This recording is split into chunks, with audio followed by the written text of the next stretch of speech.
Bonjour à tous. Pour aborder les problématiques économiques dont on parle dans cette campagne électorale, j'ai invité Denis Kessler. Bonjour. Bonjour. Vous êtes le PDG de l'Ascor, vous êtes aussi une figure du monde patronal comme ancien numéro 2 du MEDEF, ancien président de la Fédération des assurances, en tout cas une voix très écoutée dans le monde économique et dans le monde patronal.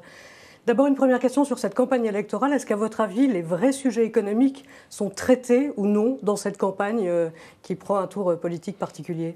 Ils ne sont pas assez, en tout cas, parce que je considère que la situation de la France est véritablement dangereuse.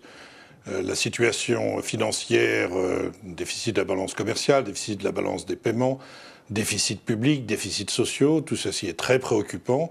Et quand je vois qu'un grand nombre de candidats souhaitent qu'on sorte de l'Europe, ça serait la porte ouverte vers l'inconnu et vers une glissade économique, je considère, pour notre pays, un site de déchéance. On va revenir juste sur votre diagnostic, parce que là, on vous entend un petit peu jouer peut-être les oiseaux de mauvais augure. Est-ce que la situation, elle est si catastrophique que ça? Après tout, on se dit, on a un petit peu plus de croissance, l'emploi, ça va un petit peu mieux, il y a eu des créations d'emplois. Donc finalement, est-ce qu'on n'est pas en train de partir sur un chemin de reprise? Et est-ce que ce tableau noir que vous nous dressez, il n'est pas trop noir, justement? Non, il n'est certainement pas trop noir. Attendez, quand on fait 1,1% de croissance, comme l'année dernière, c'est la stagnation, c'est pas de la croissance. On croît moins que les autres pays. Nous avons un taux de chômage infiniment plus élevé et nous voyons que nous perdons des parts de marché, la preuve, la balance commerciale. Non, non, non, non. Et ne croyons pas que quelques signes positifs ici ou là vont permettre de justifier un retour à une croissance durable. C'est pas du tout la situation dans laquelle nous sommes. Il y a quelques signes positifs, mais je vous rappelle que les taux d'intérêt sont très très bas. Or, ils vont sans doute remonter. Je vous rappelle que l'euro est bas.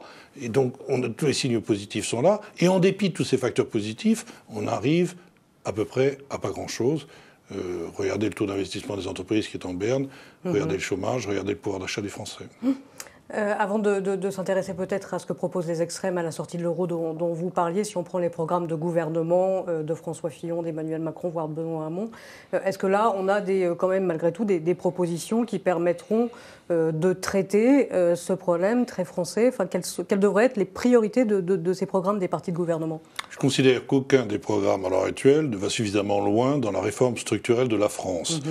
C'est une machine, la France, qui, à l'heure actuelle, produit peu de croissance, produit du chômage, produit des déficits, produit de la dette. Donc il faut transformer cette machine de fond en comble, il faut la restructurer, la réingénierer. Et donc je considère qu'aucun programme ne va suffisamment loin dans ce sens-là. C'est un énorme chantier qui est devant nous.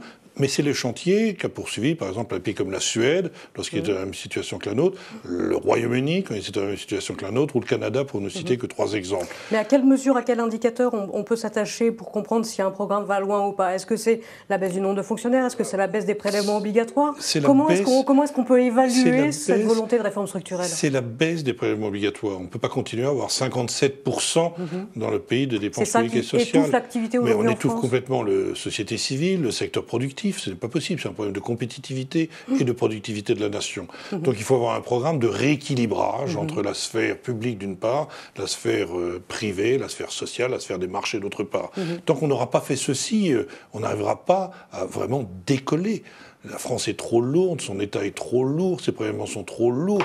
C'est pas possible. Il va falloir donc vraiment aller infiniment plus loin. Tout ce qui est proposé. Aller infiniment plus loin, est-ce que ça veut dire s'attaquer à des tabous? Est-ce que ça veut dire s'attaquer peut-être à ce système qu'on a hérité de 1945 et auquel on dit les Français très attachés, le système de sécurité sociale, le système de paritarisme à la française? Est-ce que tout ça qui a fait notre fierté quelque part, est-ce que ça c'est totalement inadapté aujourd'hui à l'enjeu qui est celui de la France? Oui, parce qu'on n'a pas touché à notre modèle social qui a maintenant 70 ans et qui n'est plus adapté au monde moderne. Tout a changé. L'Europe s'est faite, la technologie a évolué, les aspirations des nouvelles générations. Et on n'a pas voulu faire ça. On a toujours repoussé, procrastiné, comme j'ai souvent dit.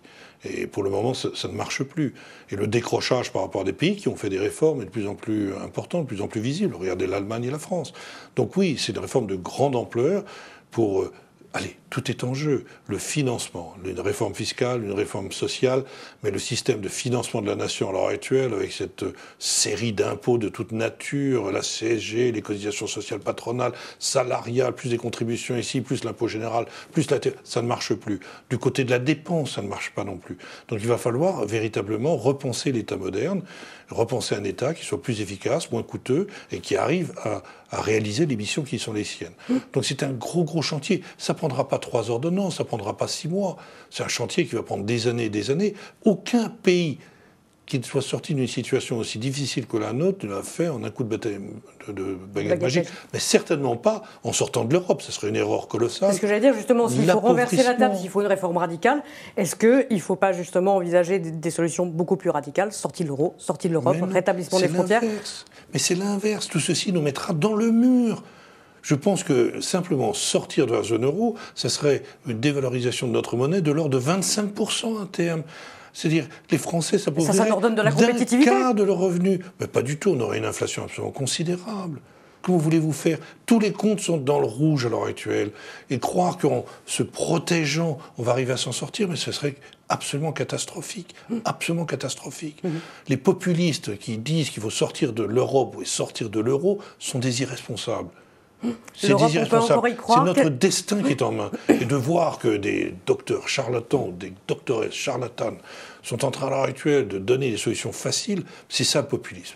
Et comment on fait pour réconcilier les Français avec l'Europe? C'est quoi la mission de l'Europe? Il faut transformer l'Europe, oui. Il faut faire qu'une Europe soit plus efficace, qu'elle réalise les missions qui sont les siennes et autres. Oui, l'Europe devrait bien nous protéger par rapport aux autres régions du monde, que ce soit la zone Asie, que ce soit les États-Unis, par exemple. Et donc, le rétablissement des frontières nationales, ça n'a pas de sens. L'établissement ou le rétablissement de frontières aux frontières de l'Europe, ça a du sens au plan économique. Absolument. C'est à l'Europe de défendre les droits de propriété pour que nos brevets, que nos innovations soient protégées partout dans le monde. C'est à l'Europe de trouver les termes des échanges qui soient protectrices de notre territoire européen, de nos nations européennes, mais encore une fois protectrices dans le cadre d'un échange qui soit loyal, qui soit fair, comme on dit en Angleterre, entre les différentes régions du monde. C'est ça la vraie mission de l'Europe. Et donc il faut plus d'Europe, il faut passer à un gouvernement économique européen. On ne peut pas avoir une zone monétaire et des zones budgétaires qui sont divergentes. On le sait depuis le début. Quand vous relisez 2005, 1992, le traité de Maastricht, tout le monde sait que la monnaie unique marchera lorsque on aura une convergence et après une sorte d'unicité des nations européennes autour d'un projet commun. C'est ça ce qu'il faut mettre en œuvre, et non pas de s'abstraire de la discipline européenne. C'est absolument irresponsable. Attention là, c'est un aiguillage de l'histoire. Il y a une voie sans issue. La sortie de l'euro, la sortie de l'Europe. Et il ne faut pas que la France s'engage dans cette voie. Je ne sais pas où on va. C'est une terra incognita. Mais je suis sûr, en ce qui concerne, que ça sera le vrai début de la déchéance de notre pays. Très bien. Merci Denis Kessler. Très bonne journée à tous. Merci.